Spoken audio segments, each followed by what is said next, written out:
Hola a todos, bienvenidos. El día de hoy nosotros vamos a hablar de un tema que seguro que hemos vivido todos en carne propia, que es la inteligencia emocional en un ambiente familiar.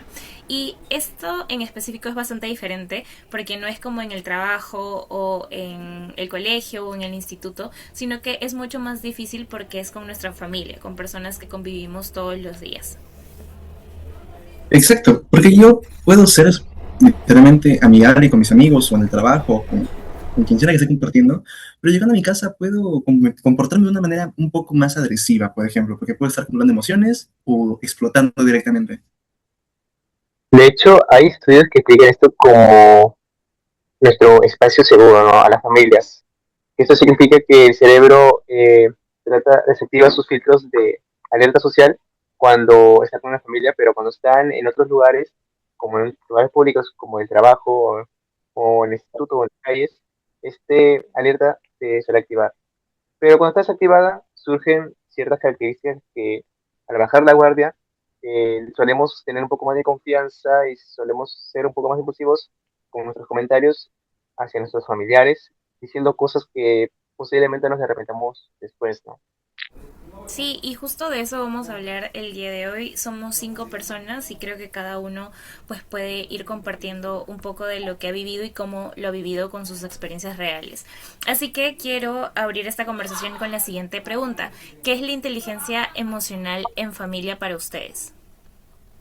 Bueno, si es que no lo tienen claro, la inteligencia emocional básicamente es la capacidad de nosotros de reconocer lo que sentimos, entender por qué lo sentimos y saber manejarlo para que no explote ciertos tipos de emociones, tales como ya sean estrés, tristeza, enojo, ira o melancolía. Y bueno, no simplemente entender cómo nos sentimos, sino también esto incluye cómo se siente, entender cómo se sienten los demás.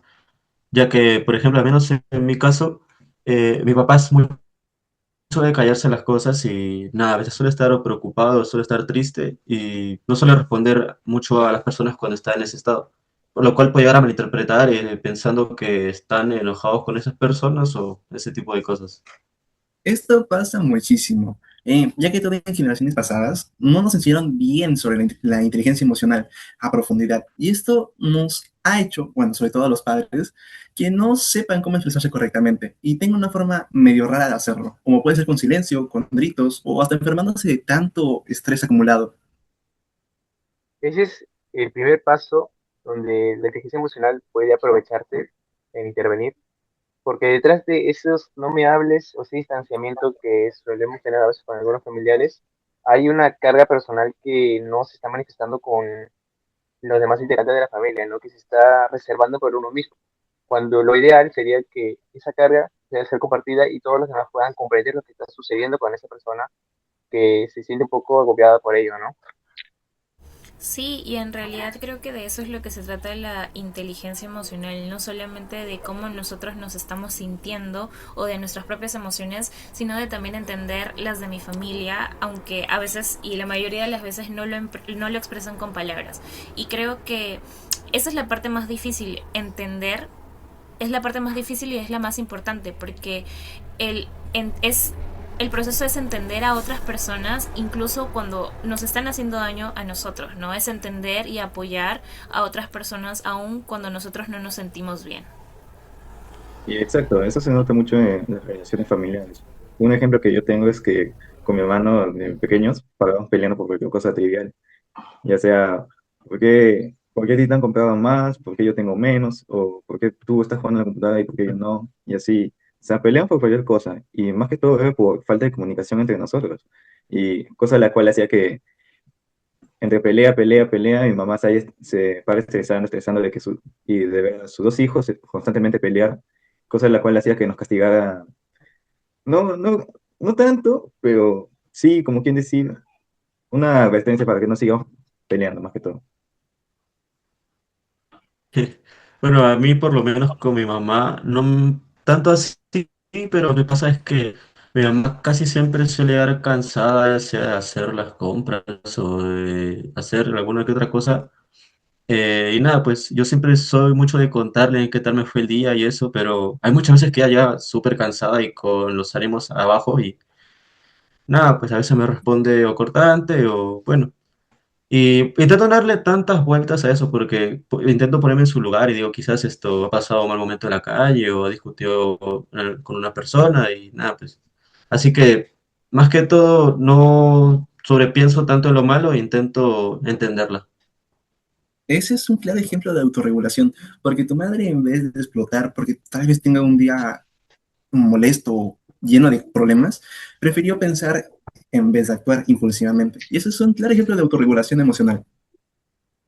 En mi caso, suele ser un tema distinto de mi casa porque yo vivo con mi papá y bueno, siempre ha tenido esa opinión de que los hombres no lloran y que no pueden eh, guardar, no pueden estar presentando resentimientos frente de otras personas, ¿no?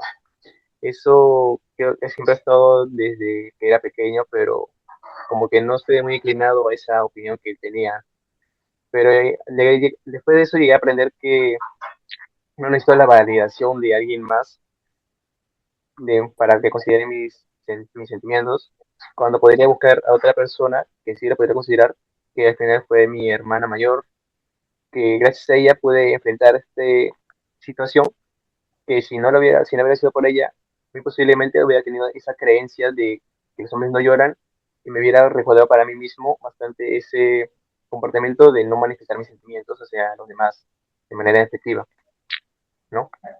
Sí, y creo que al final eso es como la parte más difícil de la inteligencia emocional porque a veces podemos caer como que en este vacío de entender a la otra persona y justificar, pero me parece totalmente importante que tú no solamente hayas justificado tal vez a tu papá, sino que te hayas dado cuenta que lo que él está haciendo no es correcto y hayas buscado ayuda, porque creo que es importante, sí, validar los sentimientos y entender los sentimientos de las otras personas, pero sin descuidar lo que nosotros estamos sintiendo. Y qué bueno que tu hermana pueda estar ahí también para poder apoyarte.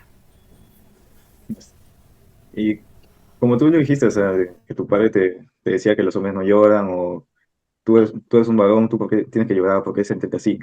Cuando eso más que todo viene por cómo lo criaron a él. Se refleja lo que su padre hacía con él y en lo que estaba haciendo contigo. Pero en este caso yo con mi papá, un ejemplo es que mi papá con mi abuelo eran así como, o sea, se peleaban, pero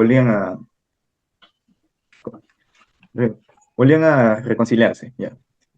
Cosa en la cual hacía pelea, reconciliación, pero mayoritariamente mi papá con nosotros, yo y mi hermano, no fue tanto así de que nos gritara o nos decía, tú eres hombre, tú no lloras y así. O sea, más que todo rompió el ciclo que mi abuelo había hecho con él y fue más que todo amoroso con nosotros. Si mi papá hizo eso conmigo, yo no voy a hacer eso con mis hijos. Ese fue su ejemplo que él me dijo a mí ya hace bastante tiempo ya. Y bueno, yo creo que es algo que pasa todas las familias, ¿no? O sea, que tienen diferencias, ya que cada uno tuvo una forma distinta de crianza y nada, yo creo que en estos casos no debemos pensar lo peor, como que para esas personas como que nos quieran hacer daño, sino que simplemente para ellos quizás está bien, pero para nosotros no lo es tanto. Y yo creo que sería mejor en esos casos o preguntarles directamente o simplemente intentar entenderlos en vez de estar creándonos un drama nosotros mismos. Otro ejemplo típico es cuando los padres comparan a sus hijos. Por ejemplo, tu hermano hace esto mejor que tú, o deberías hacer esto. Y esto por sí genera una rivalidad entre hermanos o un problema dentro de la familia. Pero por sí, los padres no lo hacen con una mala intención, sino lo hacen para que intentes sacar tu mejor lado de ti mismo. Y eso nos ayuda a la inteligencia emocional, a que estos comentarios, que tal vez no vengan de la manera más positiva, pero a no tomarlo como algo malo, sino a entender que esto lo hacen por lo mejor de nosotros mismos. Claro, porque si no solemos controlar este tipo de efectos, puede surgir bastantes cosas como un conflicto, con alguna discusión, al decirnos algo que puede herir a la otra persona, llevar a una discusión, no creo que sea lo más agradable en una familia.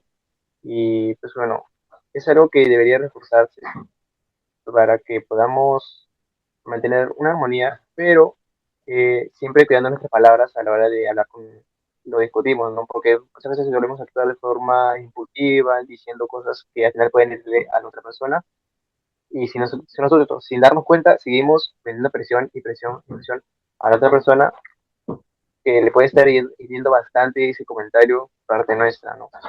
Además, por ser bastante cercanos y por ser parte de familia, suele tocarle un poco más y generar un distanciamiento que muy pocas veces es deseado por algunos, ¿no?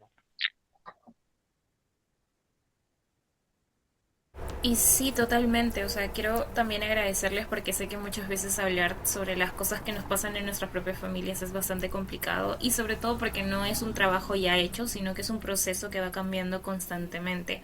Entonces, quiero preguntarles también a ustedes qué estrategias les han funcionado con sus propias familias. Bueno, en mi caso personalmente, más que todo es escuchar y ser sincero con lo que queremos transmitir a nuestra familia. En mi caso con mi mamá, cada vez que hablamos o interactuamos, ella me cuenta sus cosas, yo le cuento mis cosas y así. A veces en la conversación es seca, pero yo le trato de seguir, cosa de la cual a veces tanto ella me bromea como yo, bromeo. Y eso hace que nuestras conversaciones sean más dinámicas y no sean así tan monótonas. Eso es lo que mayoritariamente me funciona a mí. Y, y- y sí, pues bueno, como mismo mencionaste, hace que las conversaciones sean tan monótonas y de cierta forma les da vida, o sea, hace que no sea como un guión, así decirlo, como que una persona diga algo y la otra tiene que decir automáticamente la otra cosa. Pues hace que leamos nuestra personalidad más que todo y nada. A mí me sirve mucho decir lo que siento en voz alta. Aunque suene medio raro al principio, es decir un estoy frustrado de un momento. Siento que hace que me entiendan mejor y no sobrepasen ese límite que estoy dando. De hecho, apoyo su opinión porque yo también le he puesto mucha práctica y es una forma un poco más directa, literal, de que la otra persona pueda entender cómo se está sintiendo en ese momento, aunque no es muy normal, pero las personas que sí lo aplican sí suelen tener un poco más de porcentaje de éxito de poder comunicar y que la otra persona te comprenda, ¿no? En ese momento, ¿no? Para que no surjan cosas, casos imprevistos, situaciones sacadas fuera de contexto. Yo creo que es una muy buena estrategia para poder tratar de evitar situaciones que se desvíen de algo que no es correcto, ¿no? Sí, por ejemplo, algo también a mí que me funciona mucho en esta temporada me he dado cuenta es el poder tomar como que una pausa cuando ya estás, por ejemplo, en una discusión o estás a punto ya de explotar, simplemente poder decir, sabes que necesito un tiempo y no decir necesito un tiempo como para evitar, sino más bien para poder usarlo para entender qué es lo que estoy sintiendo yo, qué es lo que la otra persona me está diciendo y sobre todo buscar una solución, porque creo que en este tipo de situaciones familiares es mucho más fácil como que buscar por orgullo el ganar una pelea cuando en realidad no se trata de que quién gane o quién pierda, se trata de poder buscar una solución y poder mantener una relación saludable.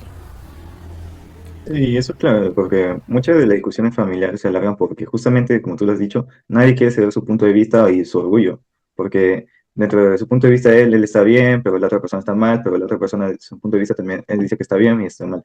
Pero más que todo, yo no puedo opinar mucho de este tema porque en mi familia no somos tanto discutidos, así que no tengo ningún ejemplo para ese tema. Bueno, como dijiste, Emma, también esto suelo aplicar mucho lo que es al momento de, por así decirlo, pensar antes de actuar, en este caso antes de responder a la otra persona, ya que suelo ser muy empático en ese aspecto y siempre hay que aprender a la persona para que esté actuando así. Por así decirlo, siempre intento ver como, siempre intento ser positivo en estas cosas.